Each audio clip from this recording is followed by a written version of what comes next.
Bienvenue sur la chaîne Pokéfinance. Aujourd'hui, on se retrouve pour une nouvelle vidéo. Donc, vous le voyez à l'écran, volume ou rareté, la grande stratégie d'investissement. Donc, c'est un vrai dilemme pour tout collectionneur, tout investisseur. N'hésitez pas à vous abonner, liker, commenter, partager, qu'on fasse grossir cette chaîne le plus rapidement possible et qu'on puisse échanger bien sûr autour de tous ces sujets-là. Nous sommes donc partis pour cette vidéo. Alors, donc c'est déjà un grand débat, quand j'en discute un petit peu à droite à gauche avec les personnes qui me suivent, mais même mes amis dans la vie de tous les jours ou quand je fais faire les sorties un petit peu à droite à gauche. On réfléchit toujours à quantité vs qualité. Donc il faut savoir que ça a quand même beaucoup d'impact sur plusieurs points que vous avez juste en dessous, notamment bien sûr sur la rentabilité de votre stock, la rentabilité aussi donc de votre activité si vous souhaitez revendre ou autre. Vous avez aussi une question sur la gestion des stocks. C'est un énorme impact parce que c'est sûr, si vous faites de la quantité, il va potentiellement falloir beaucoup plus d'espace que si vous faites exclusivement de la qualité. Ou, outre la qualité, on parle aussi d'objets beaucoup plus rares. Et après, donc, ça peut avoir un impact aussi sur une stratégie. Donc, ça soit une stratégie long terme, moyen terme, court terme. Et ça, c'est très important de le mettre en avant. Donc, il faut vraiment s'attarder à quand vous commencez ou quand vous avez déjà un pied dedans, bien sûr, ça fonctionne aussi bien. C'est déterminer est-ce que vous allez plutôt aller chercher de la quantité ou de la qualité. Et il y a plein de facteurs à les comprendre avant de pouvoir déterminer ce qui va le mieux fonctionner pour vous. Donc déjà, on a la stratégie de volume, donc de quantité. Donc vraiment, la définition même, c'est des cartes populaires, des réimpressions assez accessibles. Donc vous allez plutôt cibler tout ce qui est facile d'achat, enfin un minimum facile, qui n'est pas facile bien sûr pour tout le monde, puisque sinon vous n'allez au final pas pouvoir revendre, et donc ça va vous servir strictement à rien. Mais vous allez plutôt cibler des choses qui sont assez populaires, assez mainstream si je puis dire, et qui vont vous permettre de faire du roulement beaucoup plus rapide. Tout ce qui est série réimprimée, ça vous permet de re-rentrer dedans et donc d'avoir du stock et donc de pouvoir ensuite refaire ce roulement derrière.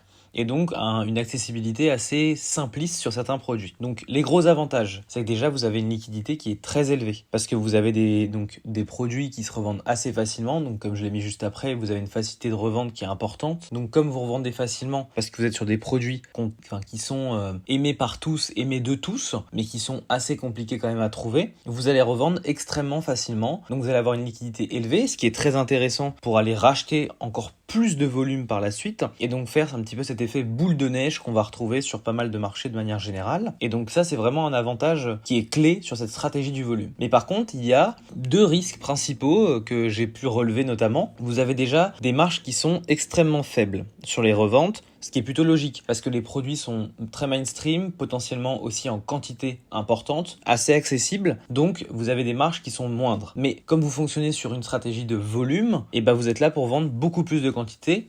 Essayez en fait de pallier à ce risque de marge très faible. Et ensuite, vous avez bien sûr donc le second palier qui est extrêmement important et on le voit encore plus maintenant lié au marché Pokémon. Comme il y a énormément de monde sur le marché, vous avez une concurrence qui est extrêmement forte. Et ça, il faut le prendre en compte juste avant de choisir ce genre de stratégie, excusez-moi. On a la stratégie de la rareté. Donc là, vraiment, c'est la sélection. On a une sélection qui est minutieuse en fait à l'achat, qui est donc très intéressante pour tout ce qui est cartes limitées, anciennes, édition de rareté. Ça peut bien sûr être du coffret très spécifique, du coffret scellé, de la carte ouverte, mais de la carte qui est gradée potentiellement. Et donc là, on va chercher le produit. On a vraiment une analyse qui est un peu plus poussée et qui nous permet en fait de faire fonctionner notre expertise sur le marché. Donc là, on a un avantage, plusieurs avantages bien sûr, mais j'en ai cité deux principalement. Donc vous avez le fort potentiel de plus-value. Comme c'est un objet plus rare, un objet plus compliqué à aller chercher et que potentiellement il est collectionné mais par une plus petite partie des personnes, et alors là vous allez avoir un fort potentiel de plus-value, que ce soit sur une durée notamment assez longue. Et bien sûr vous avez un deuxième point qui est extrêmement important comparé donc à la stratégie de volume, vous avez une stabilité des prix parce qu'on est sur des choses cotées, des choses qui ne ressortent potentiellement pas tout de suite et qui ne ressortiront peut-être jamais. Et donc vous avez une stabilité prix qui est très intéressante pour sécuriser un investissement. Les risques, je pense que vous en doutez, vous avez des prix qui sont beaucoup plus élevés que la moyenne, beaucoup plus élevés que le marché de manière générale. Donc vous adressez pour revendre à des personnes un petit peu différentes que le commun des mortels qui pourraient racheter des cartes à 10, 20, 30, 40, 50 euros. Vous avez donc une illiquidité possible. Ça c'est le souci, c'est d'avoir des articles qui sont très chers, donc c'est plus compliqué à vendre. Ce qui fait que en fait vous réduisez votre panel de personnes qui puissent vous acheter vos produits. Et donc à ce moment-là, eh ben, vous réduisez aussi votre liquidité par rapport à votre stock. Ensuite, donc, si on doit comparer les approches très rapidement, je vous ai fait un tout petit tableau récapitulatif. Donc, pour le volume, c'est super. On a une flexibilité qui est extrêmement importante. On a une rentabilité qui peut être rapide si le volume devient vraiment important. Et on a un risque qui est assez modéré parce qu'en fait, on fonctionne sur la hype. Même si la hype peut changer, on a quand même des risques qui sont très modérés. Ça soit parce qu'on a des prix d'achat qui sont intéressants, on a des quantités, donc c'est super intéressant. Pour la rareté, on a un potentiel gain notamment sur la durée. J'ai mis d'ailleurs juste en dessous la valorisation long terme. Donc on a un potentiel gain qui est très important. Une valorisation long terme qui est certaine. Et bien sûr, on a un risque par contre qui est un peu plus élevé.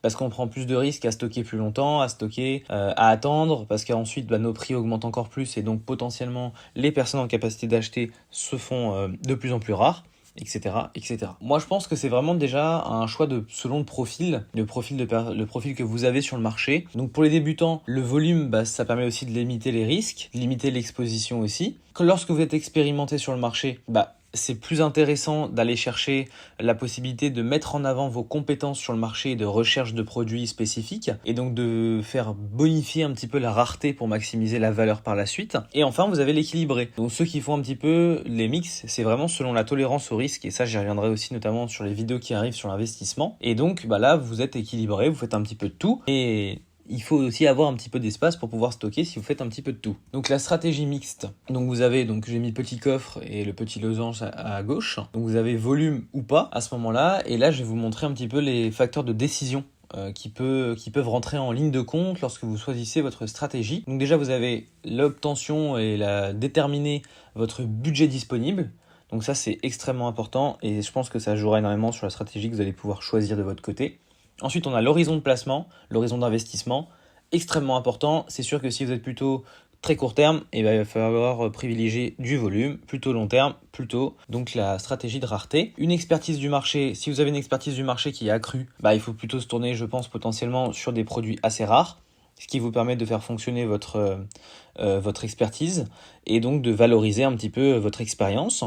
Espace de stockage, c'est sûr que ça devient extrêmement important, que ça soit dans les deux cas, parce que vous avez du volume. Donc du volume, ça va, l'espace de stockage, va se remplir rapidement, mais normalement aussi se vider assez rapidement. Donc il y a un flux constant. Mais par contre, si vous faites de tout ce qui est rare, vous allez avoir plutôt tendance à accumuler pas mal d'objets, et donc il vous faut des espaces dédiés et des protections aussi. Et bien sûr, le temps à consacrer, c'est extrêmement important. Une personne qui va être plutôt basée sur du volume va devoir être à l'affût quasiment constamment des nouvelles du marché, des nouvelles sorties, etc.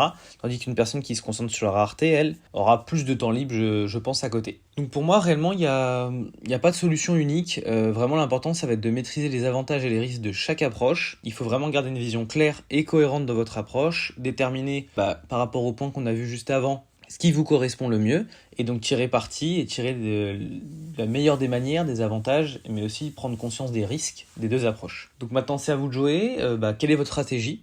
Vous pouvez me le dire dans les commentaires. Est-ce que vous avez une stratégie mixte ? Est-ce que vous êtes plutôt basé sur le volume, sur la rareté ? N'hésitez pas donc à tout partager en commentaire pour que je puisse discuter avec vous. Et bien sûr, la prochaine vidéo, ça sera potentiellement gérer vos stocks sans vous ruiner. Si cela peut vous intéresser, n'hésitez pas à me le dire en commentaire et je ferai une vidéo sur cette thématique. Je vous remercie d'avoir regardé cette vidéo. Je vous dis à très vite. N'hésitez pas à vous abonner, liker, commenter et partager.